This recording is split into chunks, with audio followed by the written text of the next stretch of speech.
Molecular basis of inheritance के अंदर आप पढ़ोगे डीएनए से डीएनए बनना, रेप्लिकेशन, डीएनए से आरएनए बनना और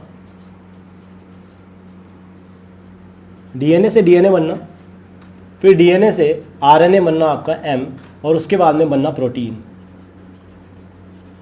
ठीक है, तो ये आपने बहुत बार पढ़ा होगा, 9th क्लास में कई बच्चे पढ़ लेते हैं और 11th क्लास में भी आपने पढ़ा होगा सेल बायोलॉजी में थोड़ा सा कि ऐसा कुछ होता है।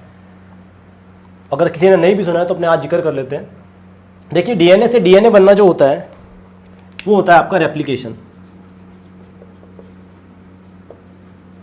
राइट। डीएनए से आरएनए बनना जो होता है वो होता है ट्रांसक्रिप्शन, ठीक है। और आपका जो आरएनए से प्रोटीन बनना है ये होता है आपका ट्रांसलेशन, ठीक है। इसको बोलते हैं सेंट्रल डॉगमा, ठीक है। अब देखिए डीएनए से डीएनए बनना मतलब डीएनए है, जब देखो ये इसका यूज क्या है, देखिए सपोज मैं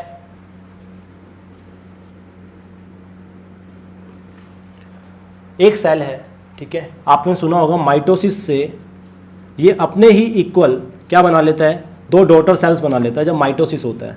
तो ये 2n है तो ये 2n बन गई, राइट। ध्यान देना बेटा कि 46 क्रोमोसोम थे इसके अंदर एक सेल में।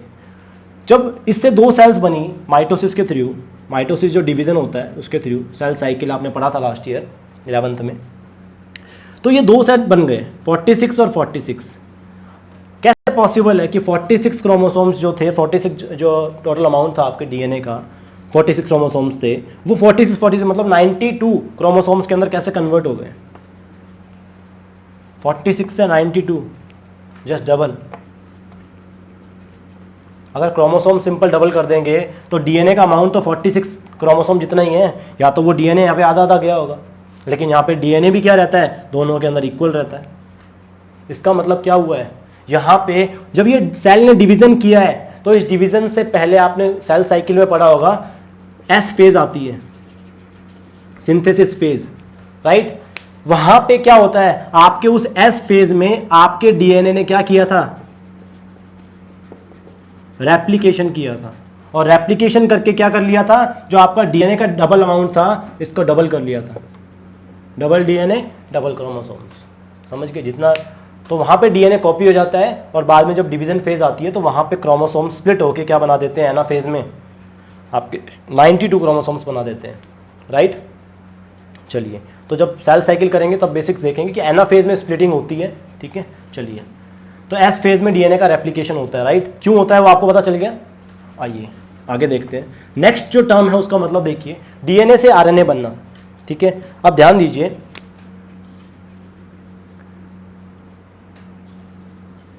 ये आपकी सेल है और ये आपका न्यूक्लियस है, राइट।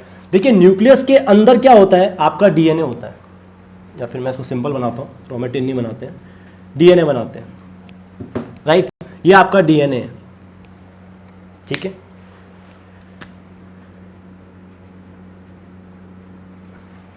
अब देखिए आपका जो डीएनए है उस पर आपकी सारी इंफॉर्मेशन है कि आपको कौन सा कैरेक्टर बनाना है, कौन सी चीज बनानी है, ठीक है। अपने जो बार बार इसकी बात करते हैं प्रोटीन्स बनानी है, और आपकी बॉडी में जितने भी काम्स होते हैं वो प्रोटीन्स करती हैं, लाइक हार्मोन्स हैं या कोई भी चीजें हैं फंक्शन करती है। तो देखिए क्या होता है, सारी इंफॉर्मेशन डीएनए के पास है, डीएनए मतलब डीएनए में जीन्स के पास में। जैसे मान लो पर्टिकुलर जीन की आपके जो मैंने रेड कलर से बताया है ये आपका पर्टिकुलर जीन है, राइट। अब देखिए डीएनए तो बाहर जाएगा नहीं बताने के लिए, बाहर सेल के अंदर, या क्योंकि जितनी भी मेटाबॉलिक रिएक्शंस होती हैं वो सारी यहाँ होती हैं आपके साइटोप्लाज्म के अंदर, मोस्टली जितनी भी हैं, राइट। इंफॉर्मेशन किसके पास है, न्यूक्लियस के अंदर बैठा है जो ये हमारा, क्योंकि ये हेडक्वार्टर है सेल का, ये कंट्रोल करता है, राइट। ये आपके न्यूक्लियर पोर्स हैं। अब डीएनए तो बाहर आने से रहा, तो डीएनए क्या करता है, डीएनए एक स्टेबल मॉलिक्यूल है, ये हमेशा न्यूक्लियस के अंदर रहता है। एमआरएनए जो होता है सिंगल स्ट्रैंडेड होता है, एक्टिव होता है। तो देखिए क्या होगा, इसके प्रोसेस से डीएनए हिल नहीं सकता है तो ये स्टेबल है, ये क्या करेगा, ये इसकी एक कॉपी तैयार करता है, राइट। इस कॉपी को अपने क्या कह देते हैं, आपका मैसेंजर आरएनए कह देते हैं। और ये मैसेंजर आरएनए यहां से आ जाता है कहां पे, बाहर, ठीक है। और बाहर आके क्या करता है मैसेंजर आरएनए,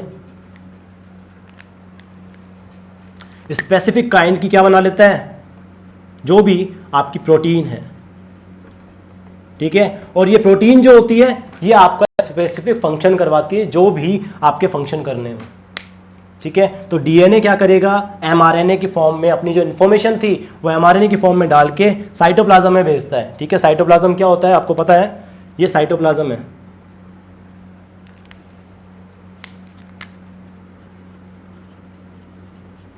ये आपकी प्लाज्मा मेम्ब्रेन, ये आपका न्यूक्लियर मेम्ब्रेन, इसके बीच में जितना भी फ्लूइड, जितना भी स्पेस है वो क्या है, साइटोप्लाज्म है। और इसके अंदर न्यूक्लियस के अंदर जो है वो न्यूक्लियोप्लाज्म है। न्यूक्लियोप्लाज्म में आपका जेनेटिक मटेरियल मतलब जितना भी न्यूक्लिक एसिड्स हैं, इसके अलावा कुछ स्पेसिफिक एंजाइम्स जो कि ट्रांसक्रिप्शन और ट्रांसक्रिप्शन की प्रोसेस को करवाते हैं, एप्लीकेशन की प्रोसेस को करवाते हैं, राइट, वो यहाँ पे प्रेजेंट होते हैं। अब देखिए, तो आपको ये समझ आया, ठीक है। तो सर ये तो हमने सुना ही हुआ है, लेकिन इसका मतलब क्या है प्रोटीन्स का, तो चलिए उन प्रोटीन्स का मतलब सीखते हैं, ठीक है। ये आपको काफ़ी हेल्प करेगा मॉलिक्यूलर बेसिस और जेनेटिक्स में भी, ठीक है। तो ध्यान से सुनिएगा।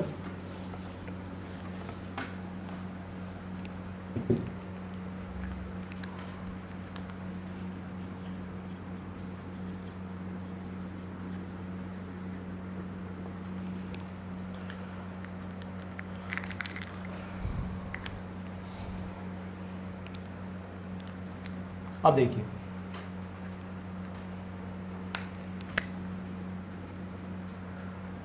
आपकी सेल बनाते हैं, अपने को एक ही चीज़ जाननी है यहाँ पे, वो जाननी है ये प्रोटीन्स क्या है, राइट। अब देखिए, ये आपका न्यूक्लियस है, ठीक है। एक बार मैं छोटा बना रहा हूँ थोड़ा सा, और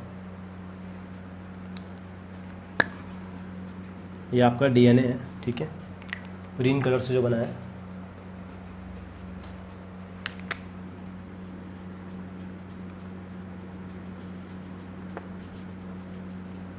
डीएनए, ये आपका साइटोप्लाज्म। अब आपने एक बात सुनी होगी, रेस्पिरेशन की प्रोसेस सुनी, वहीं से आपका ना एग्जांपल लेते हैं, आपको समझने में हेल्प मिलेगी। रेस्पिरेशन की प्रोसेस क्या होती है, जहां पे ग्लूकोज के मॉलिक्यूल को ब्रेक किया जाता है और एनर्जी प्रोड्यूस की जाती है, ठीक है। ये काम जो होते हैं वो आपके स्पेसिफिक, जैसे आपके एक तो साइटोप्लाज्म में होता है और एक आपके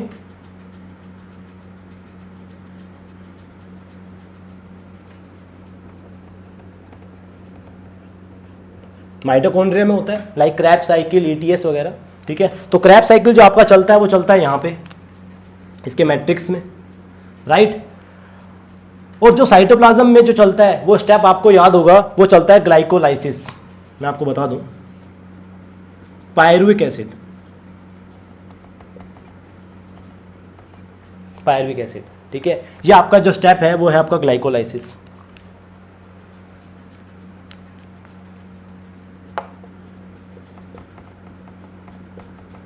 अब ध्यान देना, ग्लाइकोलाइसिस का ये स्टेप तो बहुत बड़ा है, इसमें 10 स्टेप्स हैं, राइट। और हर स्टेप में आपको पता है वहां पे पर्टिकुलर एंजाइम चाहिए होता है, राइट। पायरुविक एसिड बनेगा, पायरुविक एसिड के बाद में क्या होगा, आपका क्रैब साइकिल में जाएगा, लिंक रिएक्शन, ठीक है, एसिटाइल कोएंजाइम में। तो मैं इतना बड़ा स्टेप तो बाद में, पहले इसको छोटे से स्टेप में देख लेते हैं। इतना स्टेप तो बाद में होगा, एक छोटे से स्टेप में ही इसको समझ लेते हैं। देखिए, ग्लूकोज मेरे पास आ गया आपके डाइजेस्टिव सिस्टम से, ऑक्सीजन आ गई आपके रेस्पिरेटरी सिस्टम से, अब मुझे करवाना है इसको ब्रेक, ठीक है। लेकिन ग्लूकोज को ब्रेक कैसे करोगे, ऑक्सीजन कुछ नहीं करेगी, ग्लूकोज ऐसे ही पड़ा रहेगा। आपको पता है मेटाबॉलिक रिएक्शन आपकी सेल के अंदर होती है, तो उसमें आपको पता है स्पेसिफिक एंजाइम्स चाहिए होते हैं, बायोकैटलिस्ट चाहिए होते हैं। कोई भी रिएक्शन को करवाने के लिए वहां पे आपको क्या चाहिए, एंजाइम की नीड होती है, राइट। अब वो एंजाइम कहाँ से आएंगे, तो क्या अपने खाने के साथ खाते हैं क्या, कि हाँ भाई मुझे ये एंजाइम चाहिए, मैं खाने के साथ खा लेता हूँ, तो ऐसा नहीं होता है, राइट। तो ये प्रोटीन्स जो है ना, ये प्रोटीन्स अब सीखो, ये कौन से प्रोटीन्स हैं। देखिए, अब ग्लूकोज को मुझे अगर ब्रेक करना है किसमें, मैं पायरुविक एसिड पे तो बाद में जाऊंगा, पहले मैं जाता हूं फर्स्ट स्टेप ही ग्लूकोज का, ग्लाइकोलाइसिस का पहला स्टेप जो है वो होता है ग्लूकोज को ब्रेक किया जाता है किसमें, ग्लूकोज 6 फॉस्फेट में, राइट गाइस। पहला स्टेप है ये। अरे ये स्टेप होगा तभी तो बाद में स्टेप होंगे, राइट। तो मैं पहले स्टेप से आपको समझाने की कोशिश करता हूं। ग्लूकोज को ब्रेक किया जाता है किसमें, ग्लूकोज 6 फॉस्फेट में, राइट। ये प्रोसेस आगे रन होगी तभी होगी। अब देखो ग्लूकोज को ग्लूकोज 6 फॉस्फेट में कन्वर्ट करने के लिए यहाँ पे जो एंजाइम चाहिए होता है वो चाहिए अपने को काइनेज, ठीक है, हेक्सोकाइनेज चाहिए होता है, ग्लूकोकाइनेज चाहिए होता है जो है। तो हेक्सोकाइनेज जो एंजाइम है, ठीक है, एक एंजाइम है पर्टिकुलर, राइट, हेक्सोकाइनेज।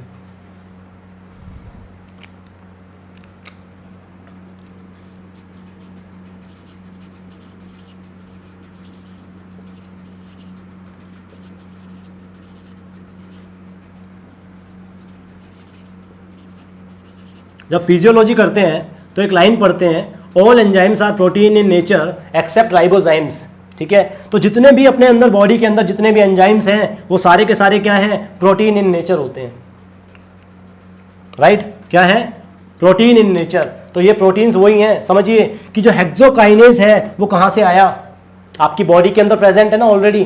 क्या आपने इसको खाने में खाया था, नहीं खाया था। इसका मतलब ये है कि आपकी जो सेल है उसने इसको प्रोड्यूस किया है। कैसे, आपके डीएनए के पास में इंफॉर्मेशन था, इंफॉर्मेशन का यूज करके उसने एमआरएनए तैयार किया और इस एमआरएनए ने बाहर आके क्या बनाई, प्रोटीन बनाई। कौन सी प्रोटीन, जो प्रोटीन्स अपने को चाहिए, जैसे कि एग्जांपल ये एक एंजाइम या जितने भी बॉडी की अंदर मेटाबॉलिक रिएक्शंस को करवाने के लिए जितने भी एंजाइम्स हैं वो सारे के सारे एंजाइम की इंफॉर्मेशन किसके पास है, आपके डीएनए के पास है, राइट, आपके डीएनए के पास। तो ये वही प्रोटीन्स हैं, आपके जो एंजाइम्स होते हैं, ठीक है, वो ये हैं एक्सोकाइनेज, जितने भी एंजाइम रेस्पिरेशन के अंदर जितने भी एंजाइम्स हैं या फिर क्रैब साइकिल के जितने भी एंजाइम्स हैं, राइट, वो सारे के सारे क्या हैं, प्रोटीन्स ही तो हैं। तो ये वही प्रोटीन्स है भाई। ये प्रोटीन्स ऐसे बनते हैं कि इन सारी प्रोटीन्स जितनी भी, मैंने बोला था ना, आपके पापा आपके डीएनए आपका जो गैमेट्स हैं उसमें सारी इंफॉर्मेशन डाल के देते हैं, एक लिस्ट डाल के देते हैं कि मेरे बेटे को मेरी मतलब पूरी लाइफ रन करने के लिए जितनी भी चीजें चाहिए वो इंफॉर्मेशन उन्होंने इस डीएनए में डाल के दे दी, समझे। तो ये वो चीज है। तो ये एंजाइम्स क्या रिक्वायरमेंट नहीं है एंजाइम्स की, बिल्कुल है। चलिए बात ही कर लेते हैं। आपके डाइजेस्टिव एंजाइम तो सुने होंगे आपने, फिजियोलॉजी की थी अभी 11th क्लास में, तो डाइजेशन किया था यार। ये डाइजेशन के अंदर पैनक्रियाज ने एंजाइम रिलीज किए थे, राइट। तो जो आपकी जो एसिनाइज थी उन्होंने पैनक्रियाटिक जूस सीक्रेट किया था, या स्टमक की जो गैस्ट्रिक ग्लैंड्स थी वहां पे जो सेल्स प्रेजेंट थी, चीफ सेल्स, पैराइटल सेल्स, उन्होंने HCl या एंजाइम सीक्रेट किए थे। तो उन सेल्स के डीएनए के पास में इंफॉर्मेशन किसकी है, पैनक्रियाटिक जूस बनाने की, या गैस्ट्रिक ग्लैंड्स है तो गैस्ट्रिक जूस बनाने की, ठीक है, HCl बनाने की। तो जो एंजाइम्स थे pancreatic amylase, pancreatic lipase, right, तो वो एंजाइम कहाँ से आए, वो पैनक्रियास की सेल्स जो हैं उनका जो डीएनए प्रेजेंट है अंदर, उसके न्यूक्लियस में वो इन्फॉर्मेशन मौजूद है।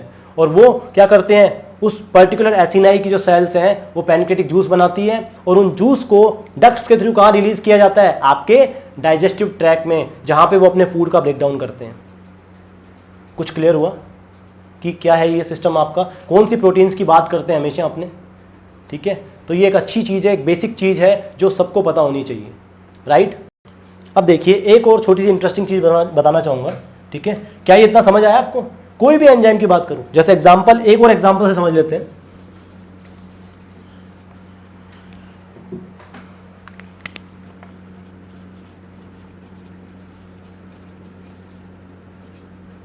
ये हीमोग्लोबिन तो सुना होगा ना आपने। अब यार ग्लोबिन भी एक तरह की प्रोटीन है, आपको पता है।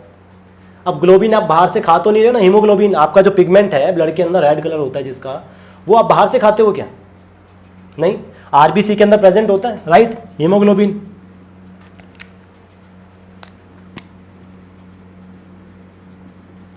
राइट, तो ये जो हीमोग्लोबिन है इसमें ये ग्लोबिन जो होती है ये प्रोटीन होती है भाई।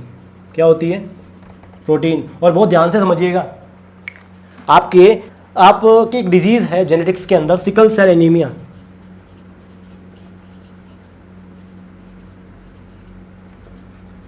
जो भी है, तो सिकल सेल एनीमिया क्या है, देखिए आपकी जो ग्लोबिन प्रोटीन होती है क्या होगी आपको पता है, इसकी इंफॉर्मेशन जो होगी वो कहाँ होगी, डीएनए के पास, राइट, जहां पे भी ये बनता है, ठीक है।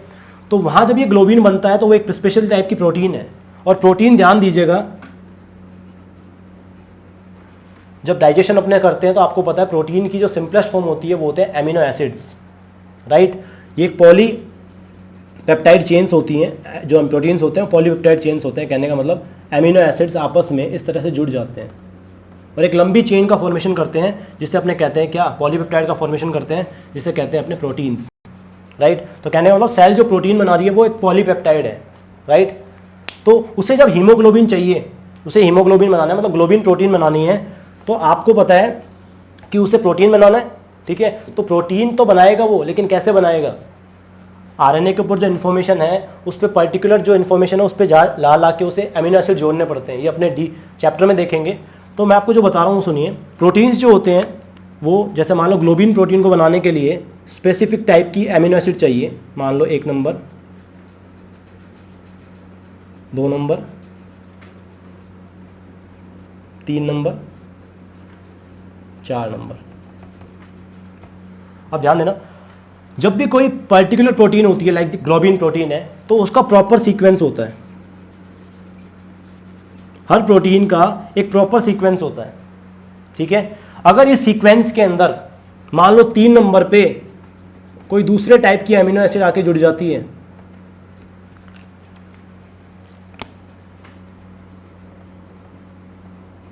दूसरे टाइप की अमीनो एसिड आके जुड़ जाती है, तो देखिए ये फिर ग्लोबिन प्रोटीन नहीं रहेगी, ये कोई और दूसरे टाइप की प्रोटीन बन जाती है। समझ गए?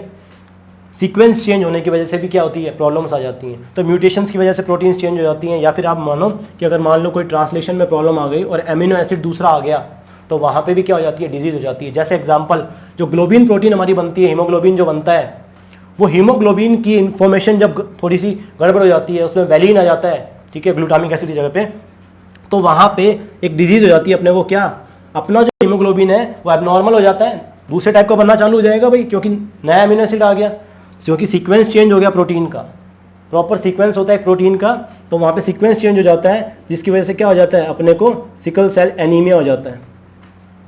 समझे? तो ये बात ध्यान रखना, ये भी आपको काम आएगा, वहाँ पे वैलिन आ जाएगा, वो आप पढ़ोगे, ठीक है, कोड चेंज होने की वजह से प्रॉपर।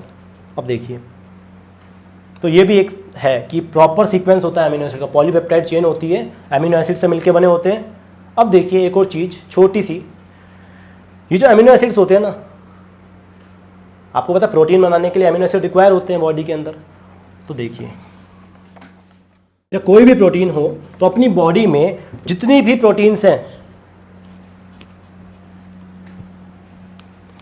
आपकी बॉडी में जितनी भी टोटल प्रोटीन्स हैं, उनको बनाने के लिए आपको कितने अमीनो एसिड चाहिए, ध्यान रखिएगा, ओनली अमीनो एसिड चाहिए 20 अपने को। जो आपके ये 20 अमीनो एसिड्स है ना, ये आपकी हर टाइप की प्रोटीन्स को बना देते हैं, 20 टाइप के अमीनो एसिड, राइट। और ध्यान दें, ये जो 20 टाइप के अमीनो एसिड हैं, ये 2 तरह के होते हैं, एसेंशियल अमीनो एसिड्स और नॉन एसेंशियल अमीनो एसिड्स। अब बहुत ध्यान से समझिएगा, जैसे मैंने अभी बात की थी, एसेंशियल और नॉन एसेंशियल क्या होता है। देखिए, एसेंशियल जो होता है अपने को रिक्वायरमेंट होती है, कहने का मतलब अपनी बॉडी के अंदर अगर मान लो पर्टिकुलर टाइप का अमीनो एसिड नहीं बन रहा है, तो अपने को क्या ज़रूरत है उसकी। जो चीज़ मैं खुद बना लूँगा उसकी मुझे ज़रूरत है क्या, नहीं है, मुझे बाहर से नहीं लानी पड़ेगी।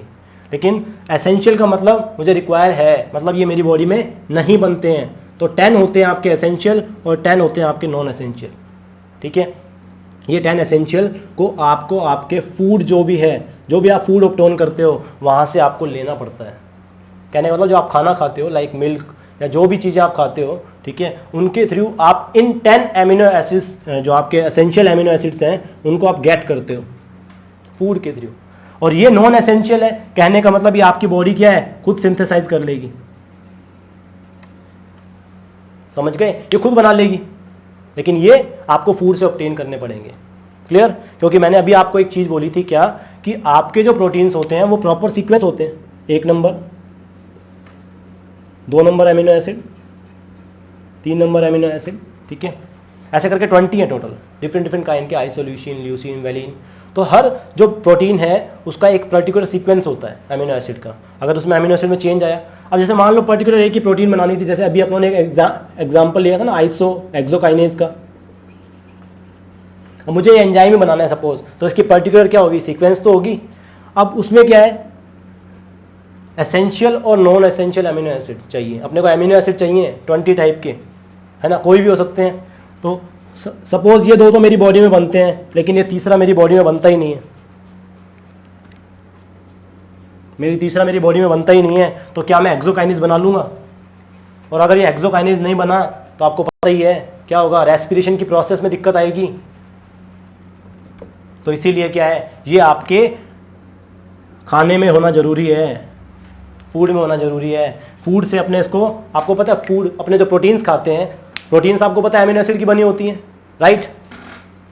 तो जैसे ही आप फूड के अंदर कोई प्रोटीन पार्ट लेके आओगे, ये प्रोटीन अपना जो डाइजेस्टिव सिस्टम है उस प्रोटीन को क्या कर देता है, छोटे छोटे छोटे छोटे अमीनो एसिड में तोड़ देता है, सिंपल जितने भी हैं। और फिर वो अमीनो एसिड कहाँ जाते हैं, आपके ब्लड में आ जाते हैं, और ब्लड से कहाँ पहुंच जाते हैं, आपकी सेल्स में पहुंच जाते हैं, समझ गए। और वहाँ सेल्स आपको पता है क्या यूज कर लेती है उनका प्रोटीन बनाने में, समझ गए ना। जो पर्टिकुलर अपने को चाहिए होगा वो अपने को वहाँ से मिल जाता है। तो एसेंशियल और नॉन एसेंशियल ये है, बाकी सब इनको डिटेल के अंदर अपने बाद में पढ़ेंगे, ठीक है। चलिए, तो आई होप आपको समझ आ गया होगा बेसिक्स क्या है आपका, जेनेटिक्स और मॉलिक्यूलर बेसिस ऑफ इनहेरिटेंस जो है, ठीक है।